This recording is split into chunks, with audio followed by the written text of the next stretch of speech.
तो मेरे दोस्तों आज जो है बहुत जबरदस्त मौत का खेल होने वाला है।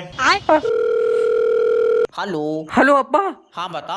अब तुम्हारी शुगर ठीक है? भाड़ू, जब तक तू जिंदा ऊपर नीचे तो होती रहेगी। अच्छा, वैसे तुम अपने सारे सपने मुझे एक ही बार में बताए दो ताकि तू सब पे एक ही बार में मुद दे। आए? बात बता क्या है। अब्बा मैं क्रीम 11 पे 70,000 रुपए हार गया। 70,000 मेरी खून पसीने की कमाई। खून पसीने की कमाई तुमने दादा के सर पर लठ मार कर तो जमीन नाम में लिखवाई है। तेरी गाला काटूंगा मैं, तू अभी गाड़ी पर बैठ कर घर को चला। गाड़ी कहाँ रखी? भूई बेच के तो 70,000 रुपए आए थे। अरे जैसे तेरे हालात है तू एक दिन हमें भी बेच देगा। नहीं, तुम्हारी फोटो दिखाई मैंने 1300 रुपए दे रहा था। आखा मैंने कहा कितना भी खराब माल है, इतने रुपए का तो नहीं है। मतलब 1 लाख रुपए में बेच देगा।